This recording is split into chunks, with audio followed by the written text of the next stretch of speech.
Hello again, ladies and gentlemen, and welcome to another episode of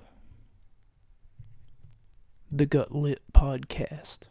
I'm sorry, I didn't mean to say the Gut Lit Podcast. Holy crap, what is it? The Pocket Lit Podcast? Like what? The Gut Wrench Podcast. The only podcast that's endorsed by 9 out of 10 dentists. Because the 10th dentist couldn't make it to work that day, unfortunately, because he ran into a little bit of an accident for only giving me 4 out of 5 stars in his review. So, with all that information out there, now that it's been public, and I know I'm forgetting to do something. I'm forgetting to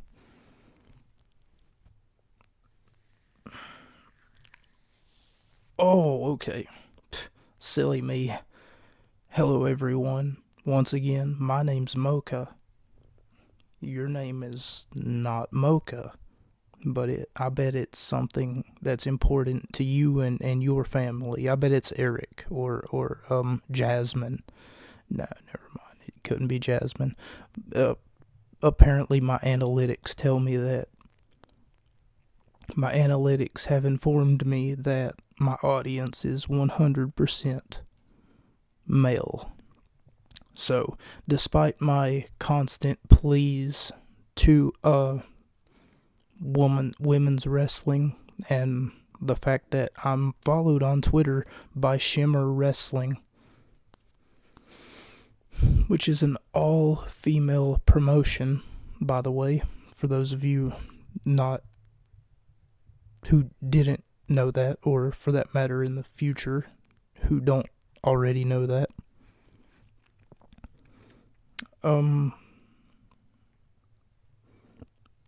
found that to be a very interesting fact. I've been doing this about a year, and 100% they can tell me, because there were only 3 options: male, female, non-binary, which, don't worry, we'll get to that in just a moment, because there's someone who, on our wrestling radar, perhaps, later on in the show, for whatever reason, that identifies as they, them.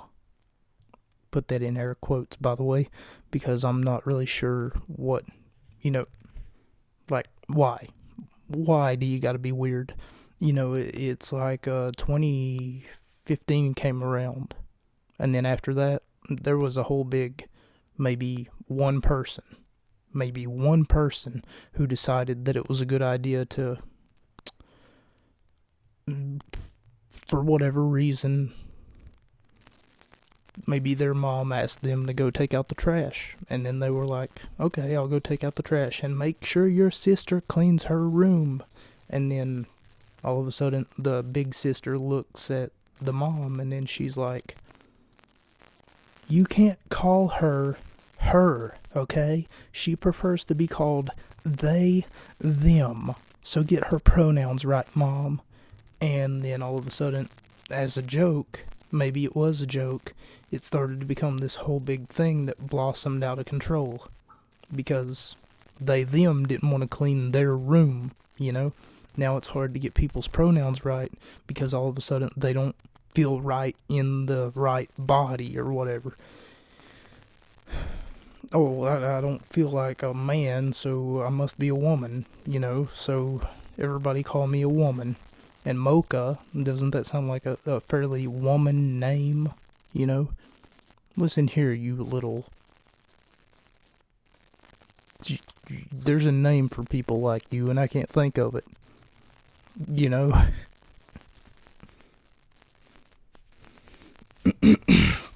But anyway, we're going to talk about that whenever we cross that bridge, which will be somewhere in the first 3 matches, now that I'm looking at my notes.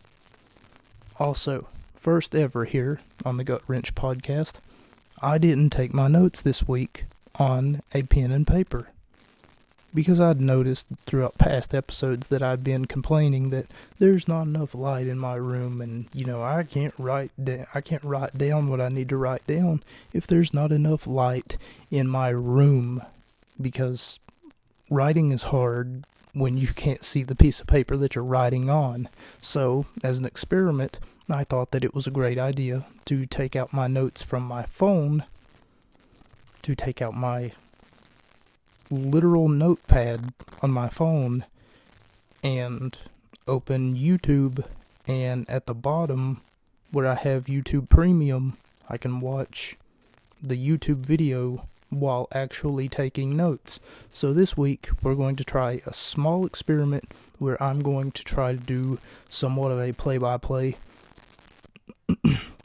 That's right, a play-by-play, almost like they do in football whenever they're like, oh no, and then Johnson passes the ball and it's intercepted, and the interception is cleared. He goes through to the 10, the 20, the 30. Even though I hate football, for whatever reason, the announcer seems to get really, happy for whatever reason. Oh no, he's got the ball. Oh boy, what's he gonna do next? Calm down, buddy. It's just a ball game. Jesus. Do you need, some medicine? God. Do you see this guy? And it's every week with this guy, 4 or 5 times a week. Because God forbid football. I mean, there's college games. There's fucking major league games.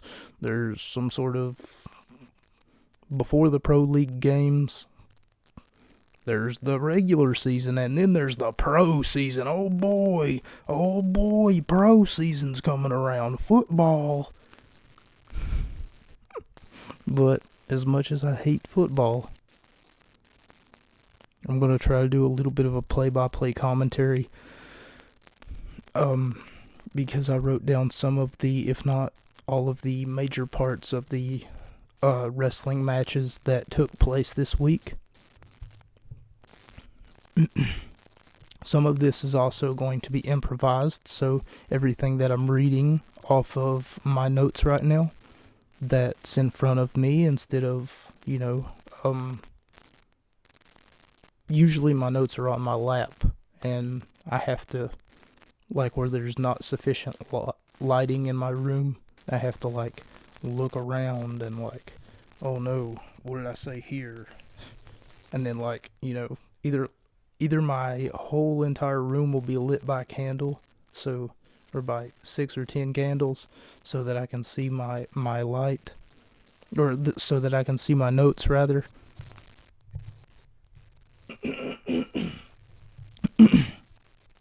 Or, for that matter, I'll use my laptop light or something of that nature, so I don't really have a light in my room, because the electrical outlet is kind of messed up, and, I don't really know what else to do, aside from, lamps, stuff like that, But I prefer natural lights, because I don't want, a big hovering light over top of me. I'd rather have, a dim lit light that's, right behind me, or covering a certain area or areola of my room, just because whenever I look at what I'm looking at, I need to look at that, and I don't need to be blinded by the light. Shout out to you, Drake, and shout out to you, Final Fantasy, I think it's 13, right? Because there's a song on there called Blinded by the Light. It's not a song so much as it is an orchestra, but it's a beautiful piece of music. And it's the battle theme song. Nonetheless, I took a few notes on my laptop, and today we will be looking at AEW, All Elite Wrestling and we will be looking at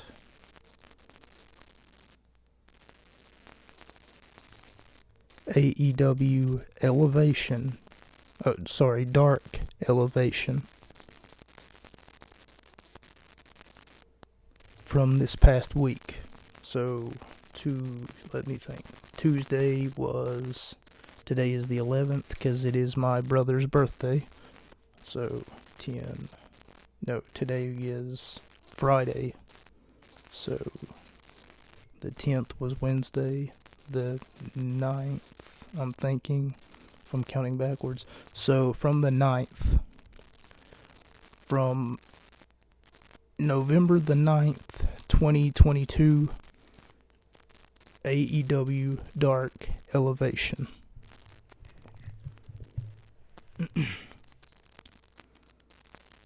So AEW presents Full Gear. The story here is that Jon Moxley, our AEW champion, will be facing off against MJF,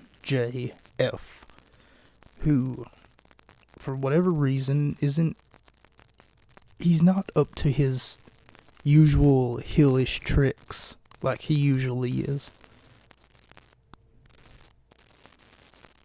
Instead of allowing the group that he's in, I don't really know their name, but Jon Moxley is also in a group, and he's got people who have got his back. A lot of people are speculating that Moxley's group, Blackpool Combat Club, are going to end up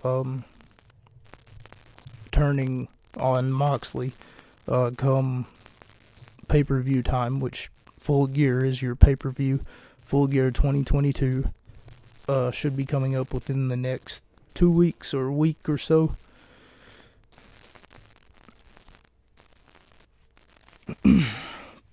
So they gave a huge advertisement for that before the show starts, and they said Jon Moxley will face off against AEW's prodigal son or something like that. I know that they didn't say prodigal son. Original heel, something of that nature. MJF, and MJF is so good. Like on the microphone, he's so good in the ring. Some of his skits and some of the stuff that he does, some of his promo work is actually like top rated. Everyone practically says, except for, of course, one person, and that one person is Jim Cornette. So Cornette, and he's also the same guy, right? Jim Cornette has a podcast much like I do, and he's also the same guy who, for whatever reason, 5 weeks, he'll go like 8 or 10 months out of the year, and he'll say stuff like, Kenny Omega's really good, and I'm interested to see where Kenny Omega takes his character. And then, after saying that for 10 months, the other 2 months in the year, he'll say, oh my God, I can't believe Kenny Omega did this, or Kenny Omega did that. He's a dog, ain't he? I can't believe he did that. I would never do that. And he needs to... And then he'll call him stuff like, Rich Boy Kenny over here's doing this, and he thinks that he's funny. He thinks that he's entertaining. And then I'm like, you need to make up your mind, you dumb son of a bitch. Because you can't, honestly, be that jaded. You can't, honestly, be that stupid to wherever you're actually on a microphone saying something to the effect of one week, saying something to the effect of this, and this is really good, and I can't wait to see where it goes. And then the next week, the very next week, you're out there saying something like, well, I can't believe they're doing this. What's this? I don't like it. You gotta be consistent, my guy. You gotta know what consistency is, first off, before you become a consistent person. Notice, for instance, I'm going to use myself as an example. Every week, I get on here and I'll talk about Sami Zayn. Ooh, he who shall not be mentioned. And what a piss poor job he's doing in the bloodline. And that's the truth. I'm sorry if you don't want to hear it. I'm sorry if I just hurt your feelings. I'm sorry if this makes you feel some kind of way wherever you have to send me a complaint. In a tweet, in an email, I want your interaction. Tell me why I'm wrong. But you can't. So therefore, I'm right. You can't tell me that I'm wrong because you would just be proving me right. Allow me to explain a little bit further before we get into today's episode. If you're mad that I, a journalist, say something to the effect of Sami Zayn has no talent, no standings in a wrestling ring, you're mad because... Now here's the cause and effect that comes into play here, okay? Are you ready? I'm about to flip your world upside down. You're mad because I must be right. Because if I was wrong, you would have no reason to be mad. If I was wrong, you could glance over this comment or anything that I'm protesting to, anything that I'm saying, you could glance over it, you could say, oh, well, that's just your opinion, bud. But if I was right, you see, you would be like, oh, man, I gotta defend Sami Zayn. Somebody's out there making him out to be someone that he's not. Therefore, you're proving my point to be correct. However, Jim Cornette, old Jimmy boy here, he doesn't... So I don't know if he's on some medicine, if he's like, if he's drinking the stupid juice or something, but every week his podcast is just a bowl of mixed nuts. It's almost like you never know what you're going to hear. One week he might say, John Moxley's amazing, and then I've got a quote in my phone, like as one of those posters that people put up, and then they're like, it has like a small quote from him wherever he's like saying something about John Moxley that's really not, like, I'm upset about that, but that's because it's not true. It's because Jim Cornette, as I stated before, must be drinking the stupid juice. Especially whenever he's been on his podcast, week after week after week, saying stuff like, John Moxley's the best. John Moxley's the man. John Moxley, like he's singing John Moxley's praise. And then one week he's not. So he needs to make up his mind. That's where I'm driving this conversation to. He needs to make up his mind. I swear, he's drinking the stupid juice. I like that. I'm going to keep that one.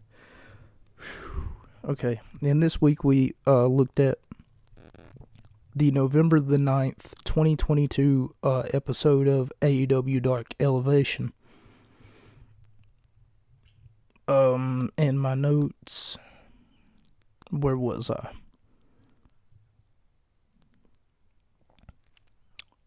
I recently have a book coming out, so it says to talk about my book, so I'm working on the book, and don't worry, it's gonna get here, I promise everybody, unless it doesn't get published and I end up dead in a ditch somewhere for talking about, oh, you don't talk about Sami Zayn. I'm from North Kentucky, and I'm going to tell you right now, you don't talk about Sami Zayn. I'm from South Alabama. You don't talk about Sami Zayn. I'm going to show up at your front door. I'm going to light some dog shit in a bag. Knock, knock, knock, Ooh, poo water. But anyway, it says here to talk about my book and talk about the episode that I have tonight. Also, ladies and gentlemen, if you could do me a small favor, leave me a 5-star review on the App Store. Doesn't matter which App Store. If you could, leave me a 5-star review on all of the App Stores. Right now, I probably have 7 or 8 or 10 5-star reviews. Greatly appreciate your input, by the way. And if you don't feel as though that I deserve a 5-star review, you must be a butthurt Sami Zayn fan. Or, for that matter, maybe you have a reason as to why I don't deserve a 5-star review. I would love to hear your input.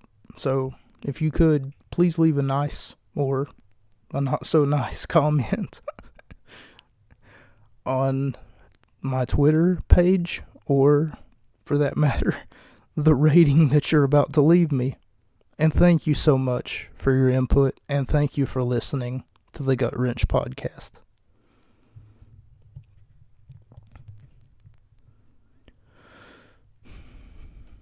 Power to the people. Power to the people. Not to quote Johnny Ace or anything like that, but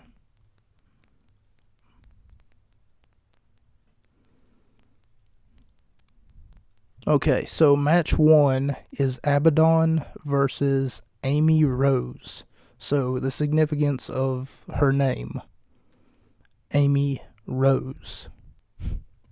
So for those of you who aren't Sonic the Hedgehog fans, or you haven't played through the video games of Sonic the Hedgehog, there is a character in her name. She's a little pink hedgehog, not only in the comic books, but also in the video games of Sonic the Hedgehog. Her name is Amy Rose. So there's this one particular... This is what came to mind whenever I was watching this episode of Dark Elevation this past week. There's this one particular scene in Sonic Battle Adventure 2 for the GameCube. Early in the game, the military catches Sonic, and whenever they do, they put him behind the bar, behind, like, in the brig, if you will, whenever they capture Sonic, because they, for whatever reason, can't tell the difference between Sonic and Shadow the Hedgehog. But whenever they capture Sonic and they put him in the brig, basically, there's this part where Amy comes in and she goes, "Have no fear, Amy Rose is here." And then she does the little ballerina twirl thing. And she kind of does like a bow, if you will. I don't know, Sonic's weird. So anyway, Sonic's in jail, and Amy ends up saying, Sonic ends up saying, "Let me out of here, Amy." And then Amy ends up saying something along the lines of, "If I do, will you marry me?" And then he says, "No way." And then she says, "Oh man, I thought I had you this time." And she lets him out anyway, because she's got like a key card. You just swipe the key card, and then I guess it just opens the door. And then I'm thinking, okay, well, you could have forced him to marry you. What do you mean? Oh, I thought I had you this time. Well, may as well just let you out of jail. Anyway. No. No. Oh my god. That game is so funny. And you know how I've talked about in the past the sin counter that I did where I talked about everything wrong with. Well, he does a parody of everything wrong with in that particular video game. So, if you're interested, it's a video online. It's called Everything Wrong with Sonic Battle Adventure 2, and it's extremely funny. If anyone's interested in checking that out, because I've watched it quite a few times. But anyway, Abaddon versus Amy Rose, and it says here in my notes to make jokes about her name being Amy Rose and stuff of that nature, and have no fear, Amy Rose is here. It was a quote that I put here in order to remind myself. And apparently, according to them on commentary, Amy Rose is a former ROH Ring of Honor manager that got bought out whenever, Ring of Honor got bought and merged with AEW. And they actually keep a lot of the Ring of Honor history here now that they own, I suppose, all of the namesake, if you will, all of the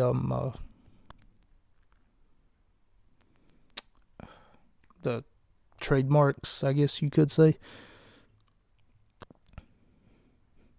And also Abaddon is being referred to by one of the commentators, not the other one, which I only knew who one of them was because he did introduce himself. Like, he introduced himself and his partner, but he didn't introduce himself, like, a lot. Maybe twice, Like, why? I guess your name's not really important, but it would be nice to know who you are if you're somewhat of a name in the wrestling world.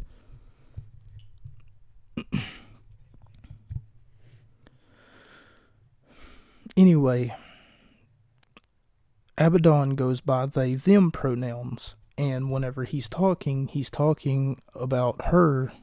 Notice how I'm calling her, her, and whenever he's talking, he's almost talking like he's talking about a plural person. But Abaddon is one person.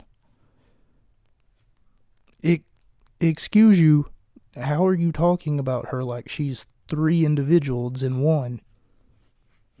And that's what it comes down to, is like I said at the beginning of this program, I really don't understand how people can say that they don't feel right. Ew, I don't feel right in my body.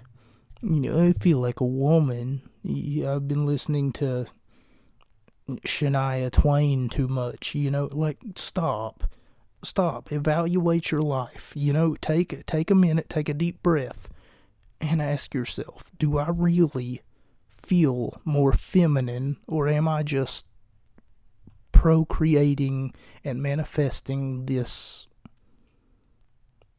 Like, do I really wanna feel like a woman, or am I actually feeling like a woman? Do I actually feel more feminine? And if it is a hormonal imbalance, maybe you need to go see your doctor. You do not, however, need to go, may as well go have my wiener chopped off. That's the one solution right here. This thing right here is causing me more problems than it's worth. Please, for the love of God, take a nap, do something. I don't understand.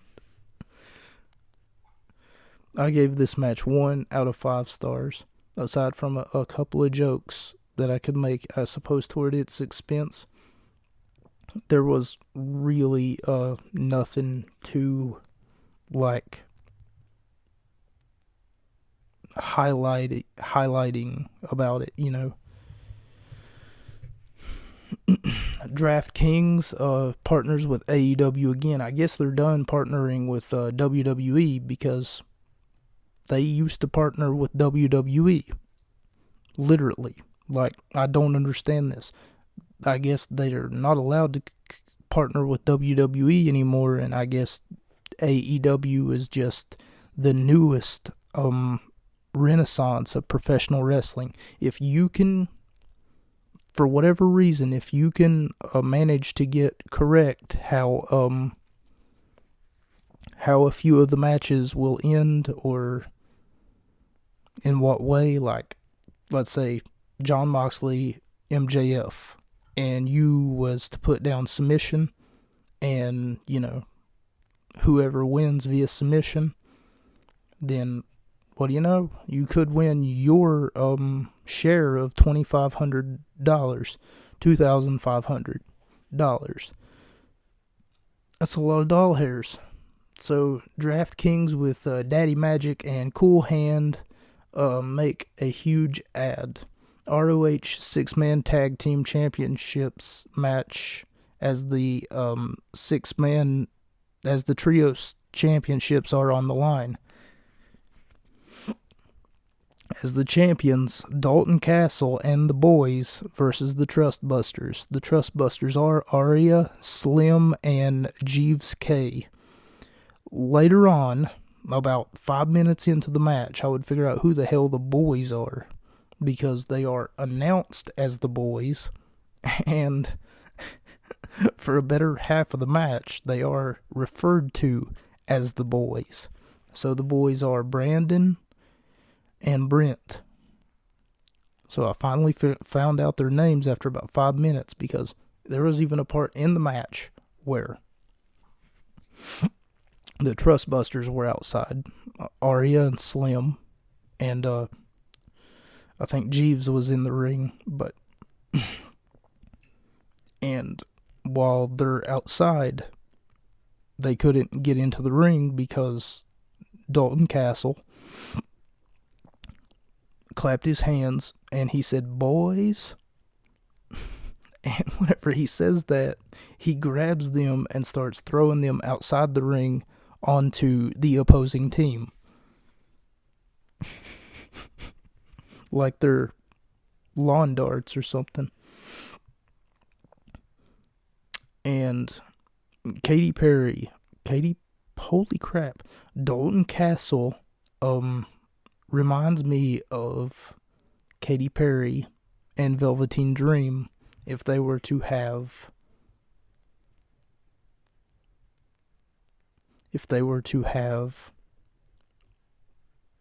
a child. I suppose you could say he's very flamboyant. Let's put it that way, but nonetheless, once again, about people who are confused and they don't know exactly, I gave it 2 out of 5 stars. I gave the other match, Abaddon versus Amy Rose, 1 out of 5 stars.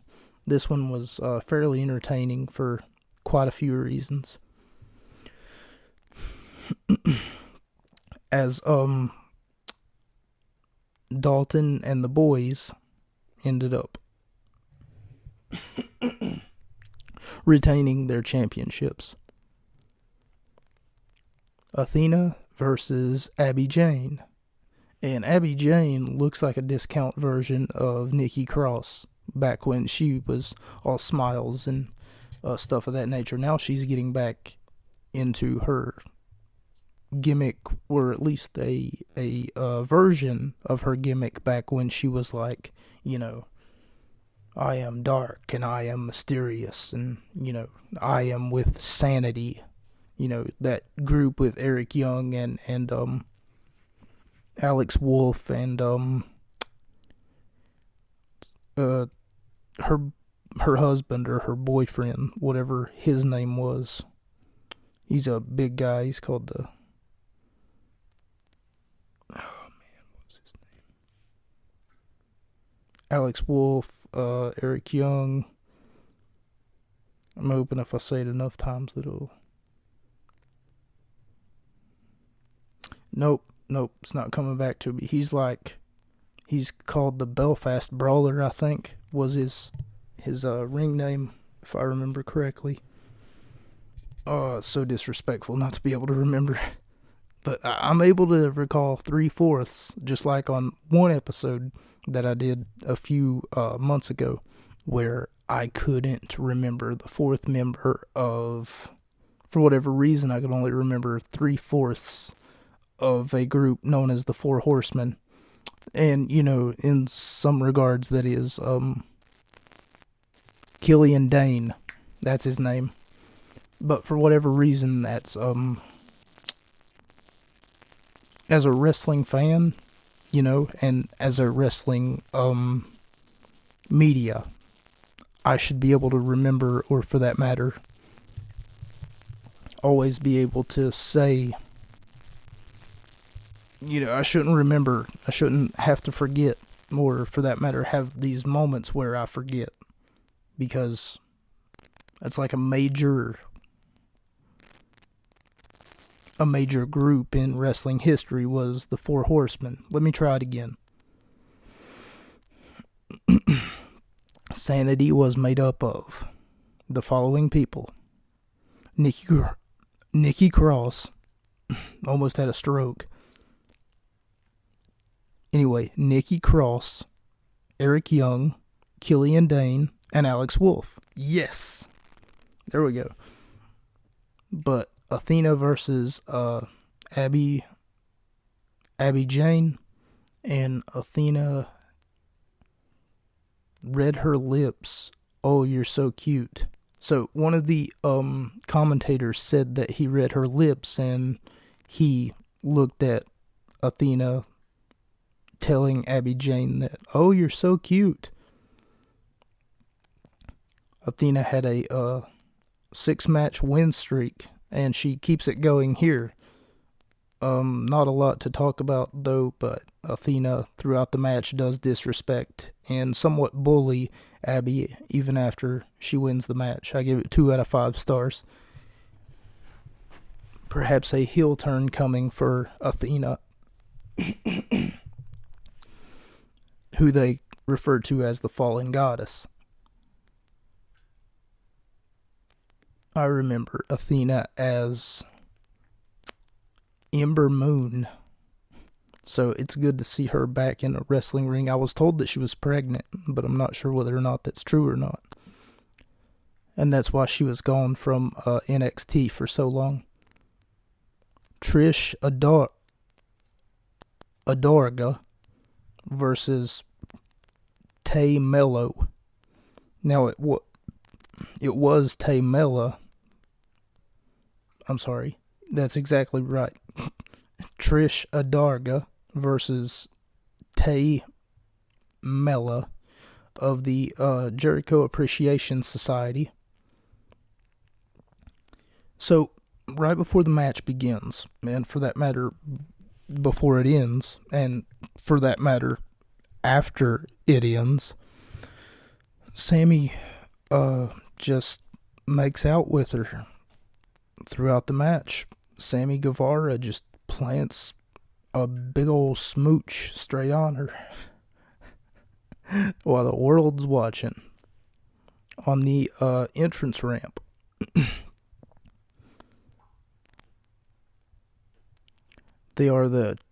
And something that I learned from commentary is that Sammy and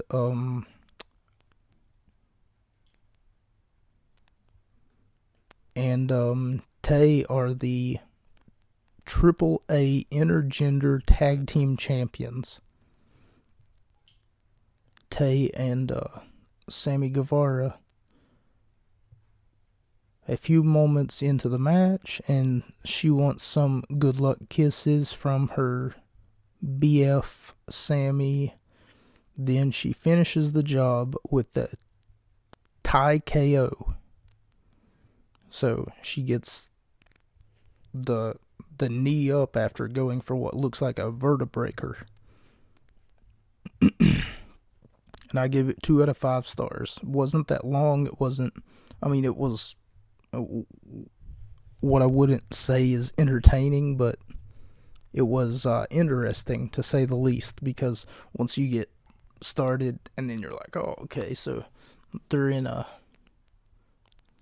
looks like she's got her in a pretzel, and she was going for what looked to be either a vertebraker or a gourd buster, but instead of going for the vertebraker or the gourd buster, she ends up turning her around while she was on her back and hitting Trish Adorg with the knee straight to the nose. She calls it the tie KO. Got the pin, got the win. 2 rising stars in AEW, as is what commentary says. Which I've never heard of this first guy, Eli Isom versus Dante Martin. And here's something that I wanted to bring up. Throughout this entire card here, you can tell who's going to win. Like, let me take you back to the ROH 6-man, nope, not that one. Both of them got entrances. Abby Jane versus Athena. So you automatically knew that Athena was going to win because Athena was the only one who got pyro, who got music, who got, any sort of... It's almost like they don't want to waste resources on the other person who's going to lose.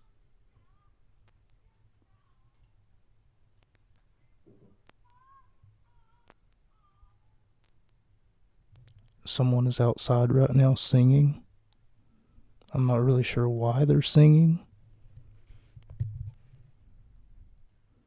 But it's almost like that they don't want to waste resources on the person who's going to lose on the other side of the ring.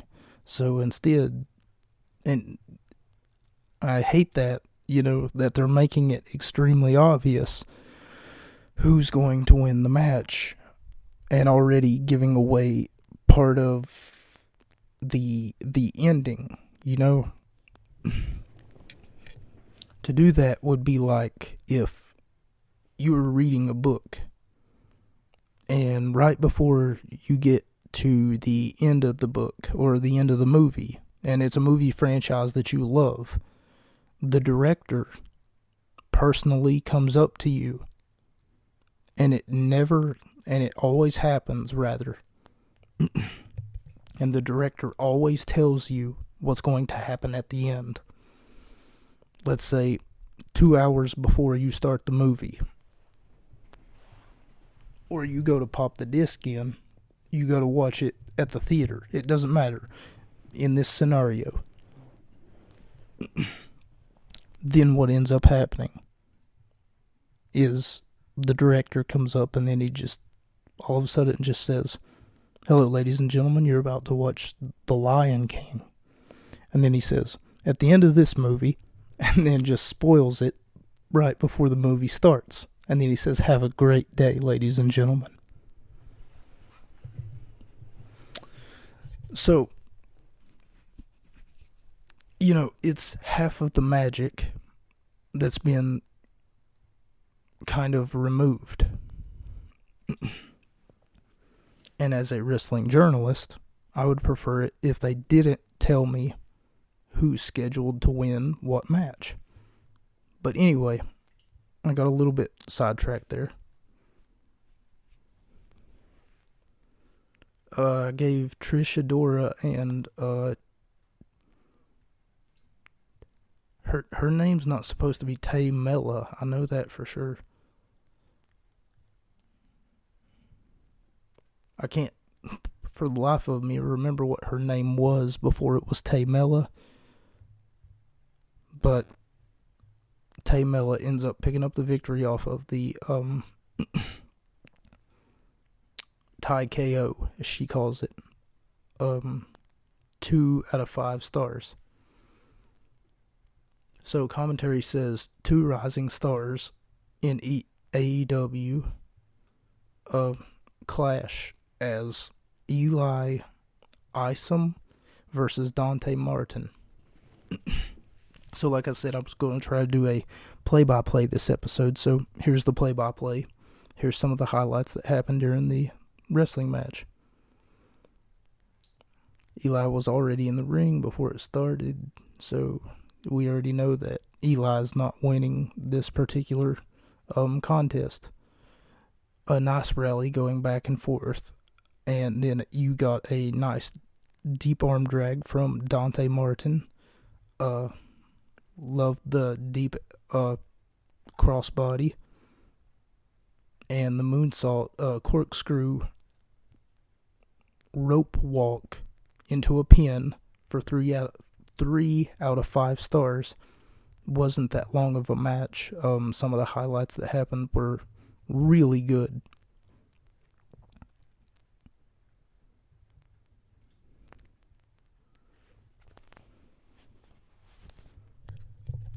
As I gave it 3 out of 5 stars.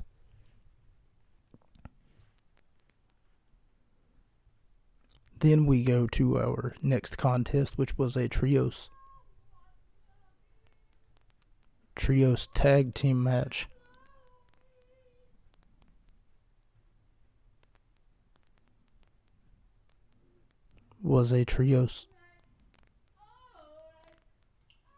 Someone is singing outside of my window. I do apologize.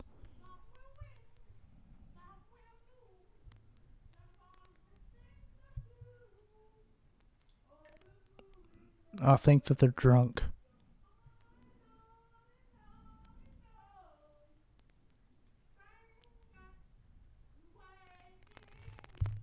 One second.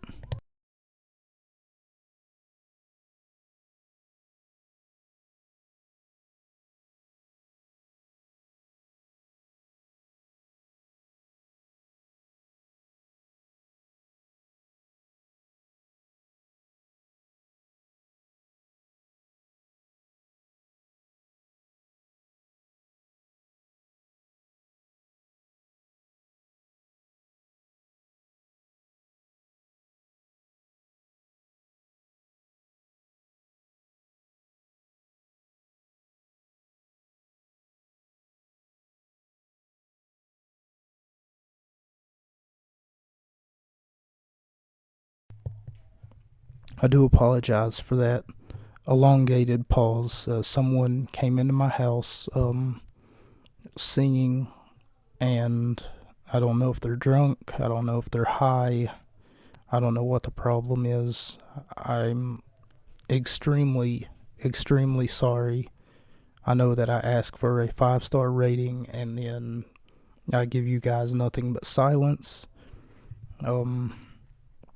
However, some of the things that I have to deal with on a day-to-day basis are out of my control, and if I complain, then I tend to get jumped onto. I'm what you would call the punching bag in my family. So I do apologize for the elongated silence, ladies and gentlemen. Hopefully you understand. Hopefully you have family members who, for whatever reason, tend to make your life a living hell, and they don't care about your feelings, they only care about their feelings. And if you can relate to that, then that is why I started my journey in spirituality, as well as in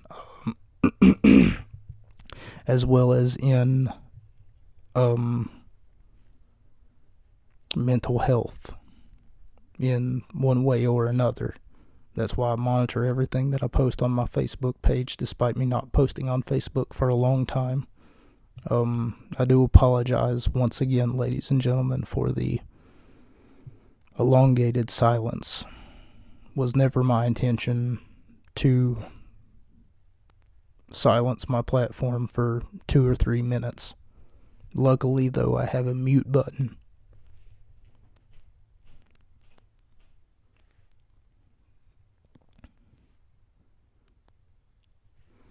The next match on the card, if I didn't already say it, Eli Isom versus Dante Martin, I gave it 3 out of 5 stars. The next match on the card is a trios tag team match as the Factory, QT Marshall, and Lee Johnson and Cole Carter face off against Cheeseburger, Rick Titus, and Logan Easton. Logan Easton, Rhett Titus, Cheeseburger face off against The Factory, QT Marshall, Lee Johnson, and Cole Carter. So here's my take on this match. If you want to take a certain gimmick in professional wrestling, that's nice. No hate. But if you want to be taken seriously in professional wrestling, you're going to have to lose a name like Cheeseburger. You can't go around calling yourself something like Cheeseburger or, ooh, I'm peanut butter and he's jelly, and together we are PB&J. Tag me in, Jelly. You look like that you're struggling. You know, like, but I can't wrestle peanut butter. I'm allergic to peanut butter. You know, like you're actually going to have a persona in professional wrestling. It wouldn't have surprised me if Cheeseburger was just Sami Zayn in a costume. Because that's practically what he's trying to do, is make people laugh, even though he's supposed to be a heel. Well, not Cheeseburger. After The Factory wins, though, in short order, they end up cutting half of what was supposed to be a promo until someone comes up on the Titantron, and QT Marshall can't even get out like 2 words without someone coming up on the Titantron, and all of a sudden it shows a hammer and it shows some nails. And after it shows the hammer and the nails, it cuts. And then he just leaves the ring. He looks like he's shocked, or for that matter, you know, oh, the hell was that? And then he's like walking away. He's like, what was that? Like, you're not fooling anyone. You know who it is. You just won't tell us. Miles Hawkins, and I gave that one 2 out of 5 stars. The play-by-play on this one was, there was a nice suplex, a great near fall, so really good 2 count. Rally as Cheeseburger got turned into someone on commentary said that Cheeseburger just got turned into a Taco Bell. And then I was like, what? Oh, okay, because, I'm sorry, I missed it. That Cheeseburger just got turned into Taco Bell the way his bell got rang. So that's what someone said on commentary, so I decided to write it down. 2 out of 5 stars.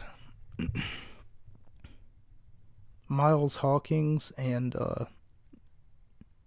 Joe Keys versus Eddie Kingston and Ortiz. Eddie chant before the match starts, and Joe Keys was a Ring of Honor. Was in the Ring of Honor ROH Pure division, and Ortiz shows some of his swinging action. It says to plug my Twitter and ask people a joke. Okay, so here's the joke. As I plug my Twitter, that's P1_BBY. There you go. There's my Twitter. Anyway. Let me go ahead and tell you the joke that I had right here. If you dress up as John Cena for Halloween, can other people see you? Make a joke about Darth Vader. Okay, so here's a joke that I heard the other day. I feel like I should have told these at either the ending or the beginning of the program. But, you know, someone had to come in here singing Journey for whatever reason. I guess he's drunk. Okay, so this joke might come off a little bit racist. So, racist warning, you know? But, Darth Vader was the first black man to ever say that, or to ever admit that he is the father.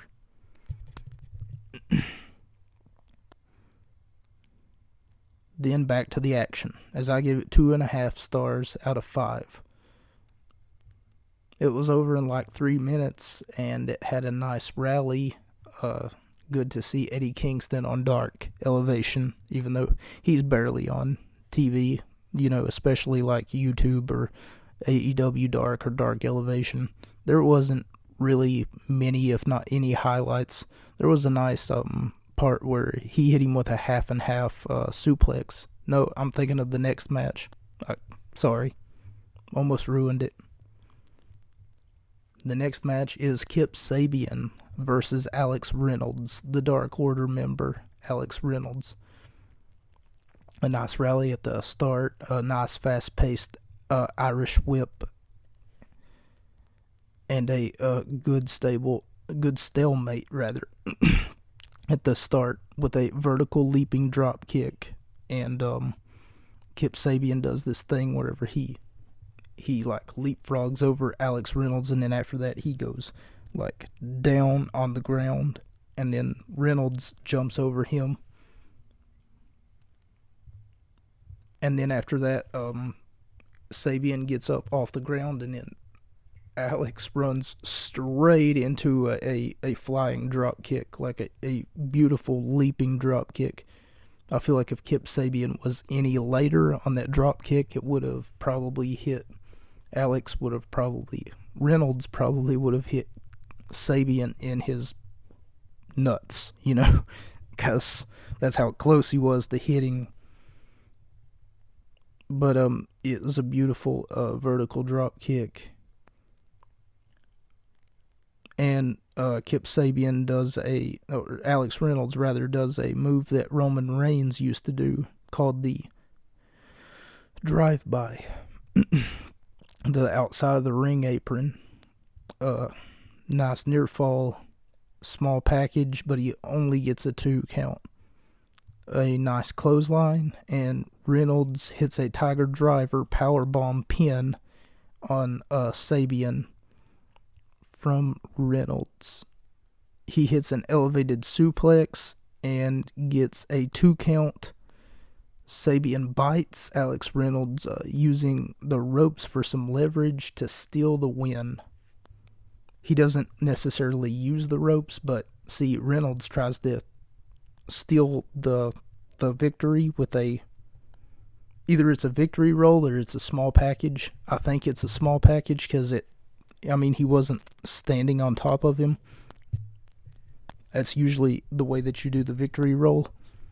I know that it wasn't an O'Connor roll, but Reynolds had the small package, and then Kip Sabian was able to get the leverage enough to wherever he was able to roll Alex Reynolds' shoulders to the ground so that he was in charge of the pin.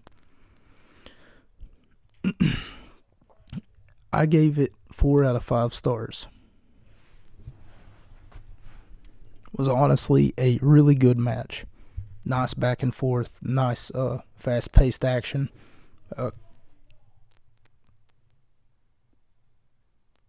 Kip Sabian really had a moment to shine here, and it really shows that Alex Reynolds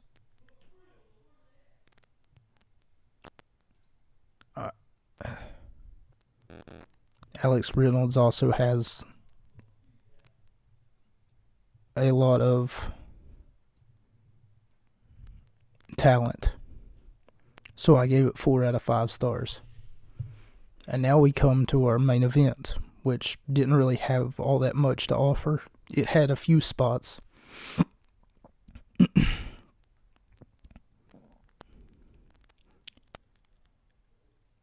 This name is in Spanish and I hate it.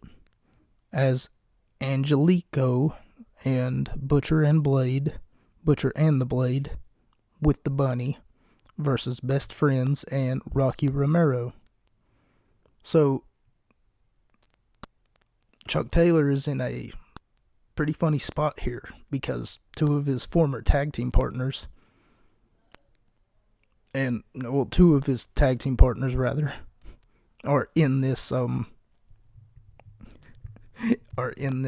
particular match. Chuck Taylor and Trent make up best friends, whereas though that Taylor and Rocky Romero make up ICO Vice or whatever it's called, Repugni Vice, I think it's called. They say it a few times, but every time that they say it, they always say it so fast. Like you can't say a team name and then always say it so fast to wherever someone doesn't know what it is that you're talking about every time that you say it. And it's like, yeah, I know exactly who you're talking about. What are they called again? And then you say it, and then it's like, boom, you just said it. You say it so fast, Why can't you just slow down? Slow down there, buddy. Say it so that I can understand what you're saying. We get a nice submission maneuver about 7-10 minutes into the match. Nothing really exciting, nothing really off the walls happened until like the second or the third half of this match. So to do a play-by-play, I would have to have said something, put something down here that wasn't exactly like, it would have put you to sleep if it wasn't so exciting that it had to be put down. So we get a nice submission maneuver. Looks like a modified deathlock. Angelico has it in, and I think he's got it in on Rocky. And Rocky Romero is in desperate need of a tag to one of his partners. We also get the spot, usually that's done by best friends, wherever the camera zooms in really fast and then zooms out rather really fast and then zooms in whenever they go for the hug that best friends usually goes for.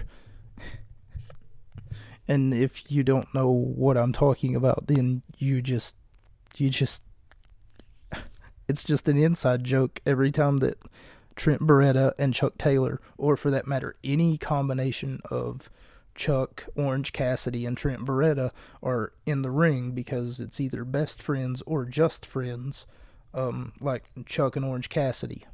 Sure, they'll do it. Beretta and Taylor. Sure, they'll do it. Trent and Cassidy, maybe. I mean, I feel like the combination would stop every time that Trent is with either Chuck or Cassidy. But any combination of that just makes either best friends or just friends. Big Show says, or rather, sorry, Paul White looks like tattoos from the Butcher has. So he's talking about the Butcher because of the fact that he's talking about how intimidating he looks. And yes, you can look intimidating, but these men have been a tag team for well over a year, and we have yet to see anything from them that really... Where is the steak? Like, I'm getting a lot of sizzle, a lot of...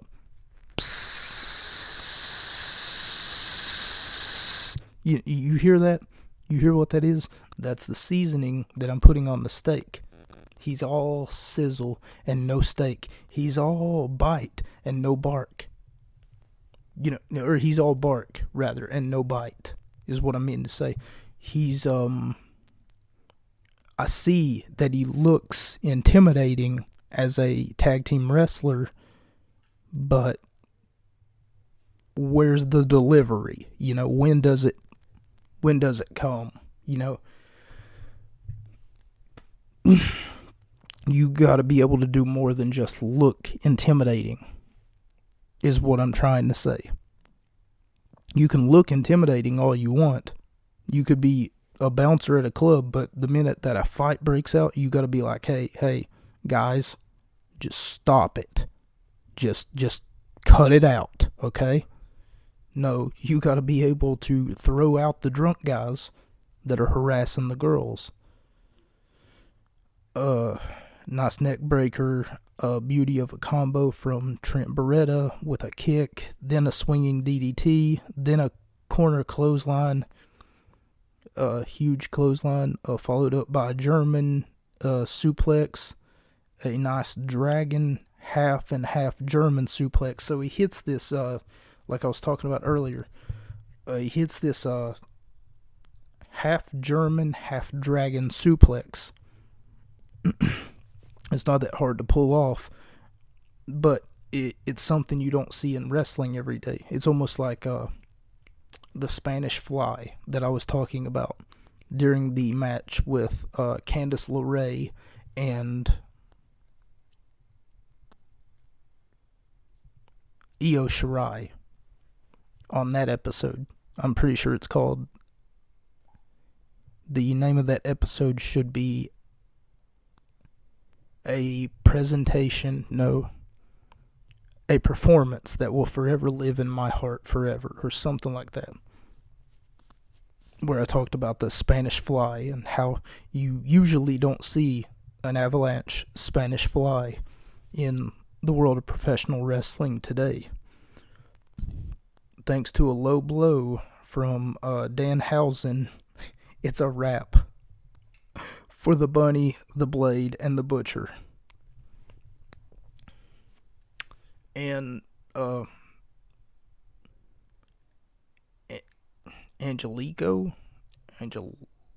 realize that it's really disrespectful that I do not know this man's name. But they only said it like a handful of times, and I've seen him before. He was a part of another tag team, but I can't remember his tag team partner's name.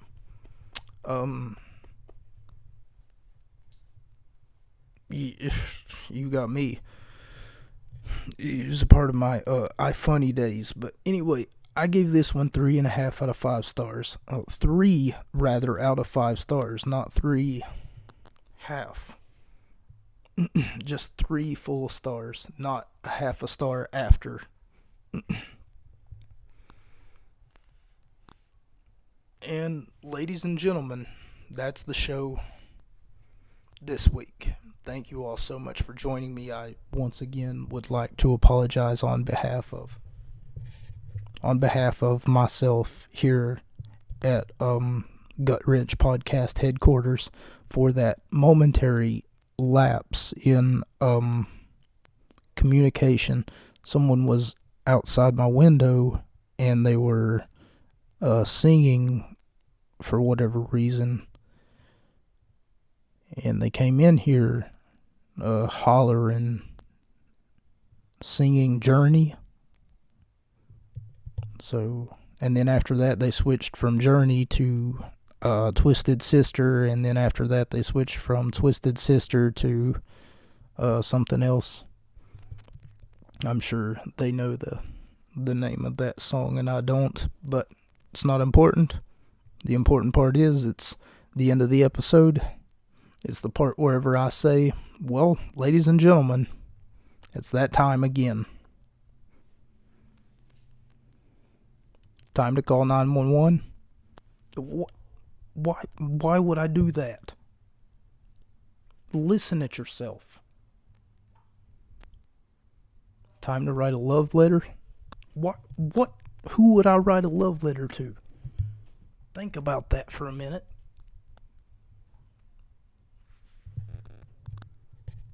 Time to impersonate Arnold Schwarzenegger? Why would I do that? Okay, that's it. You're done. You hear me? No, we're not doing any of those, okay? Please. For the love of God, it's time to close the show, okay? It's time to say goodnight.